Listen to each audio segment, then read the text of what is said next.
Hello बच्चों, how are you? Hope you are fine, doing well in your home. And for 10th class, this is your precious time. Please don't waste it. Now today I am starting the poem. This is the poem Fire and Ice. Okay, let me write it properly. Okay, fire means आग or ice means बर्फ. Now this poem is of this poem is written by Robert Frost. Dust and snow हमने पढ़ी, वो भी Robert Frost ने लिखी थी, और फायर एंड आइस भी रॉबर्ट फ्रॉस्ट की ही लिखी हुई पोएम है. उस टाइम भी हमने डिस्कस किया था, बताया था कि Robert Frost is a nature loving poet, right? So dust and snow and fire and ice both are shortest poems. You can read it many times. जितना ज़्यादा पढ़ेंगे हम पोम को, उतना ही ज़्यादा हमें वो क्लियर हो जाएंगे. Let me read it for you once. Some say the world will end in fire. Some say in ice. From what I have tasted of desire, I hold with those who favor fire. Okay. Now the second paragraph. But if it had to perish twice, I think I know enough to hate, to say that for destruction ice is also great and would suffice. Now, there are 2 paragraphs and there are 9 lines. Now, what is great in this poem is end,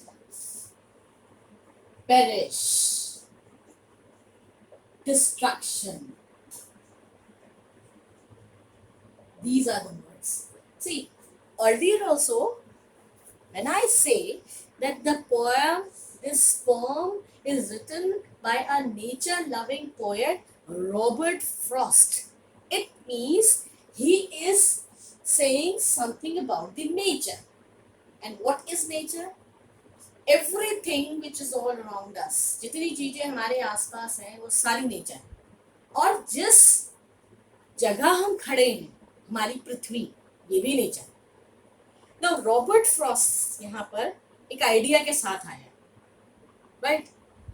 poet का अपना एक idea है कि अगर इस दुनिया को खत्म होना है तो वो कैसे खत्म हो सकती है, राइट?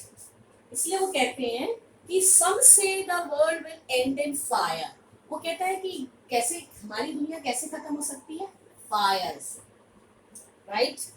और फायर का मीनिंग उसने क्या दिया है? Desire. Fire means desire. Now desire means इच्छाएं. जब हम जरूरत से ज्यादा इच्छा करने लगते हैं तो हमारी कई तरह के विकार हमारे मन में आने लगते हैं, ठीक है? Hatred, jealous,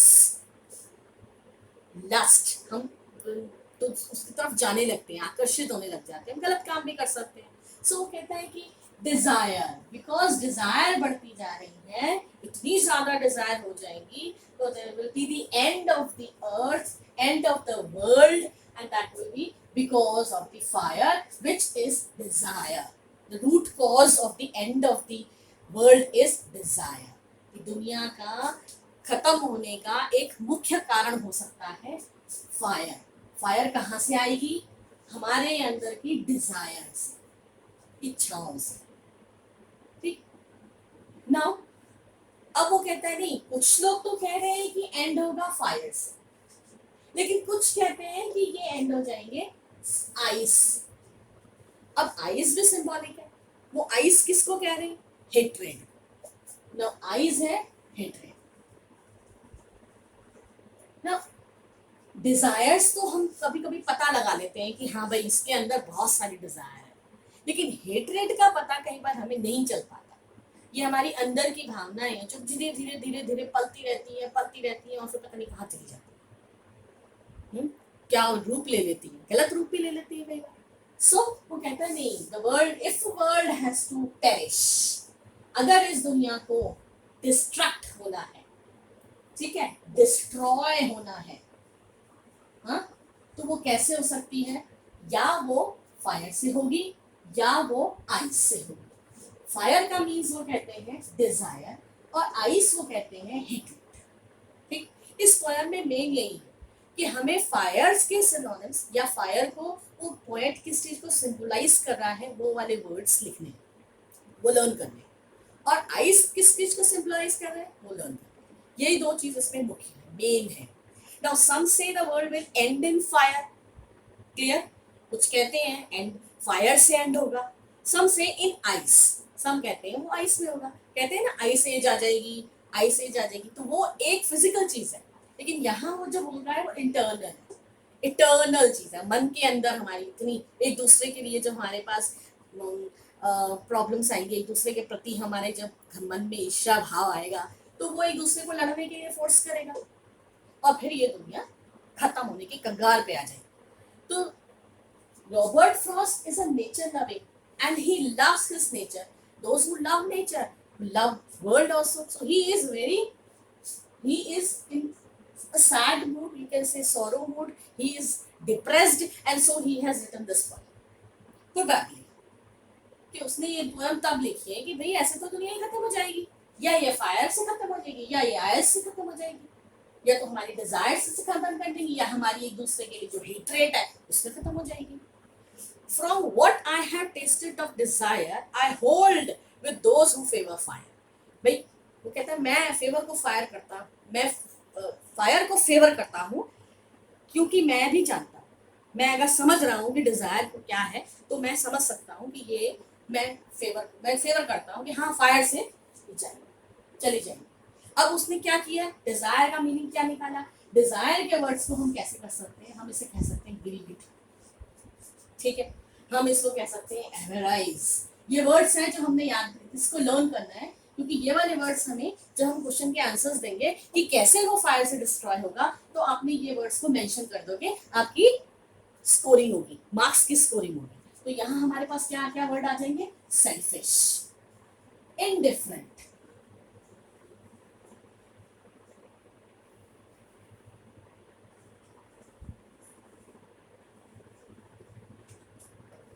okay.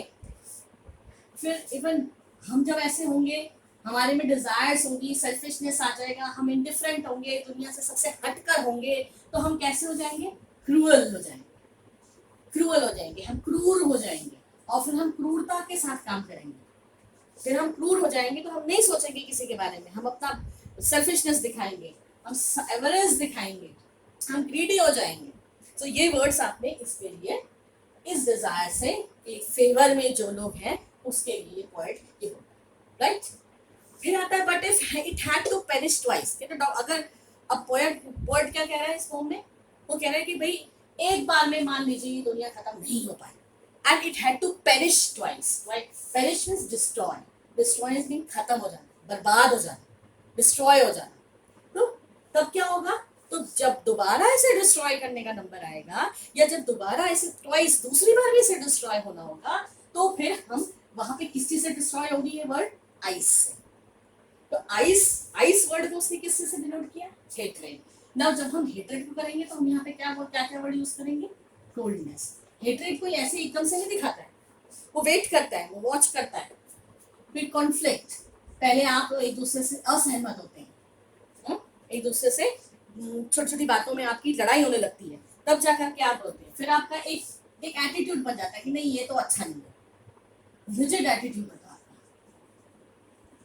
This is what, ये कौन सी चीज है जो एकदम से निकल करके बाहर नहीं आती है, धीरे धीरे धीरे धीरे धीरे पनपती रहती है, हमारे मन के अंदर की भावनाएं खराब होती रहती हैं धीरे धीरे धीरे, और फिर जा करके ये सब चीजें काम करती हैं। इससे क्या होती है, हम हार्ड हार्टेड हो जाते हैं, हार्ड हार्टेड हो जाते हैं, हम एक दूसरे के प्रति दया भाव नहीं रखते, हार्ड हार्टेड हो जाते हैं। फिर हम क्या हो जाते हैं, हमारे अंदर धीरे धीरे इनटॉलरेंस आती है। तो ये सारी चीजें वो कहता है आइज, ये सारी चीजें ये हेटरेड है। तो ये वर्ड अगर हम याद कर लेंगे और जब हम आंसर में इसको मेंशन करेंगे तो हमें हमारा ये आंसर बनता है। आपके पास क्वेश्चन क्या आएगा कि दुनिया कैसे खत्म होगी, how can the world perish, वहां you have to write fire में ऐसे और आइस में ऐसे। If you can not make even sentences and you are mentioning some of the words तो भी चलेगा। आप वर्ड्स भी लिखकर आएंगे समटाइम्स तो उसमें भी मार्क्स मिलेंगे, राइट। सी थोड़ा बहुत तो हमें स्कोर करना है, तो हमें यहीं से देख करके चलना है कि हमने कैसे इन वर्ड्स को आंसर्स देते वक्त इस्तेमाल करना है। जब मैं आंसर्स आप लोगों को भेजूंगी तो इसमें मैं ये चीजें लिखूंगी। अब ये कहता है but if it had to perish twice I think I know enough of it, कि अगर इसको दोबारा भी खत्म होना हो, एक बार में खत्म नहीं हो पाई या दोबारा भी खत्म होना हो, तो कहते हैं हेट्रेड इज इनफ है जी, सफिशिएंट है, बहुत है, इतनी हेट्रेड है एक दूसरे के प्रति लोगों को कि ऐसा भी हो सकता है, ये भी पॉसिबिलिटी है। To say that for destruction ice is also great and that for suffice, और वो फिर सफिशिएंट होगा। Suffice means suffice, sufficient, enough also sufficient and ये भी sufficient, ठीक है। आपने इसे कंफ्यूज नहीं होना है, दोनों का वर्ड सेम है। जब हम पोम करते हैं तो पोम में वर्ड के मीनिंग को लर्न कर लो, तो उसमें जब हमारे पास कॉम्प्रिहेंशन आता है पोएट का, पोएम का, तो उसमें आपके पास इसमें वर्ड्स के मीनिंग्स आ सकते हैं। तो जितनी बार भी हम इस पोम को पढ़ेंगे उसमें वहीं पर उसी जगह में हम उसके मीनिंग्स लिख लेंगे। कोशिश ये करनी है कि हमने इंग्लिश में मीनिंग्स लर्न करने, हिंदी भी आपने समझने के लिए कर लो, लेकिन इंग्लिश में आपने वर्ड्स लर्न करने, बिकॉज क्योंकि जब क्वेश्चन आपके बोर्ड में पूछे जाएंगे तो यहाँ पर हर किसी भी वर्ड को आपको आ सकता है कि इसमें आपकी इस वर्ड का मीनिंग क्या है, व्हाट डज इट सिग्निफाई। तो आप उसमें थोड़ा मीनिंग आप लर्न करके जाओगे तो या समझ करके जाओगे या लर्न हो गई आपको तो आप इसको मेंशन कर सकते हैं। Got it. अब हमें इसमें क्या क्या चीजें लर्न करनी है। क्वेश्चन नंबर 2 जैसे दे रखा है कि कौन सी चीजें हमारी फायर के लिए स्टैंड होती है, कौन सी आइस के लिए स्टैंड होती है।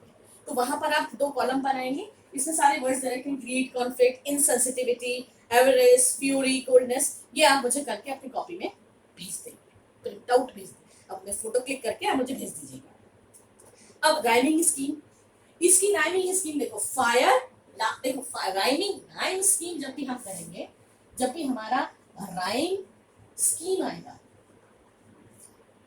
तो हमने लास्ट के जो भी आप पोएम के सेंटेंस का लास्ट का जो वर्ड है उसको देखेंगे। देखो पहला हमारा वर्ड है फायर, फिर हमारा वर्ड है आइस, फिर हमारा वर्ड है डिजायर एंड देन फायर। अब हमारे पास जो हमारी बोलने की जो फोनेटिक्स है उसके हिसाब से देखो आप, फायर, डिजायर, फायर एक जैसा दिख रहा है, वो एक ही जैसा है, तो आप इसमें इसकी कैसे लिखोगे, A B A A, right. ये हमारे फर्स्ट पैराग्राफ है। अब अगर सेकंड पैराग्राफ देखते हो तो twice, hate, ice, great, suffice. तो ट्वाइस को अगर हम ए माने, देखो ये फर्स्ट स्टैंजा का हो गया, सेकंड स्टैंजा का देखिए आपके पास क्या आया, ट्वाइस, मान लीजिए ए है, हेट बी है, आइस ए है, क्योंकि इसका इससे मैच हो रहा है, इसकी बोलने का तरीका से ये और ये दोनों एक जैसा जा रहा है, ट्वाइस आइस, तो एक जैसे हैं तो दोनों को हम सेम अल्फाबेट दे देंगे, राइट। फिर उसके बाद हमारे पास क्या आया, ग्रेट। नाउ ग्रेट, हेट और ग्रेट, हेट ग्रेट दोनों का लास्ट वाले का फोनेटिक सेम जा रहा है, तो ये हमारा आ जाएगा बी। फिर उसके बाद सफाइस, सफाइस में अगेन क्या आ जाएगा, किसके जैसा है वो, इसका आवाज इसकी जैसी, तो ये ए। ये हमारे बनते हैं राइम स्कीम, इसमें कंफ्यूज नहीं करना, राइमिंग वर्ड्स और राइमिंग स्कीम में डिफरेंस है। अगर मुझे इससे पूछा जाता है कि आप राइमिंग वर्ड्स ढूंढ के दो, तो अगर राइमिंग वर्ड्स ढूंढ के देना है ये अलग है, राइमिंग वर्ड्स अगर ढूंढ के देना है तो हम वर्ड्स लिखेंगे, तो ये आपने चेक करना है कि यहाँ वर्ड्स देना है या स्कीम देना है। क्वेश्चन को ध्यान से पढ़ते वक्त ये जरूर देखेंगे कि ये हमसे स्कीम मांग रहा है या वर्ड्स मांग रहा है। अगर इसने हमसे वर्ड्स पूछा है तो आप वर्ड्स ठीक से बताओगे। राइमिंग वर्ड्स में हमारे कौन से आते हैं, फायर के साथ हमारा क्या आ रहा है, डिजायर, और यहाँ आइस और ट्वाइस हो सकता है। अगर आपको पूरी पोएम दे रखी है, अगर सिर्फ 4 लाइंस दे रखी है, देन हम नहीं उसको कैलकुलेट करेंगे, लेकिन अगर उसने पूरी पोम दे रखी है तो उसमें आप आइस और ट्वाइस लिख सकते हो, राइट। ट्वाइस और आइस नीचे वाले पैराग्राफ में है तो वहां तो ही चलेगा ही, तो वहां हम कैसे लिखेंगे इसको, ट्वाइस और ये आइस। सिमिलरली हेट और ग्रेट, पोम के कॉम्प्रिहेंशन में बेसिकली हमारे पास सेंट्रल आइडिया आता है। यहाँ सेंट्रल आइडिया क्या है, रॉबर्ट फ्रॉस्ट नेचर लविंग है, लेकिन यहाँ he is talking about the destruction of world, he is talking about the perish, how the world will perish, how the world will end. He is discussing about this idea, right? This is the central idea. Now और detail देना चाहोगे तो आप दे सकते हो कि according in the poem poet has described that some will say the world will end with fire, and if it has to perish twice, दो बार, दूसरी बार, twice means दूसरी बार, then it will be end with fire, ice. Ice and fire, दोनों words के क्या meaning है, symbolically they mean something, तो वो आप ये वर्ड्स को लर्न करेंगे और इन वर्ड्स को उस पर मेंशन करेंगे। इसके अलावा इस पोएम में ऐसी कोई मुश्किल वाली चीज नहीं है, थोड़ा सा आपने वर्ड मीनिंग्स लर्न करने हैं। इसकी राइम स्कीम और राइम वर्ड्स ये हमेशा हर पोएम के लिए आपके काम करेंगे कि वर्ड्स कैसे लिखते हैं, स्कीम्स क्या होती हैं, वर्ड्स कैसे ढूंढे जाते हैं, और कुछ वर्ड्स की मीनिंग्स करेंगे। पोएम पोएट कौन है और उसकी सेंट्रल आइडिया क्या है, क्या कहना चाहती है पोएम। आई होप कि आपको ये पोएम समझ में आई होगी। और 2 बार पढ़िए, 3 बार पढ़िए, डिफिकल्ट वर्ड्स के मीनिंग्स लिखिए और मुझे ये कमेंट लिख के भेजिए कि ये पोएम समझ में आई कि नहीं आई। थैंक यू बच्चों, बाय।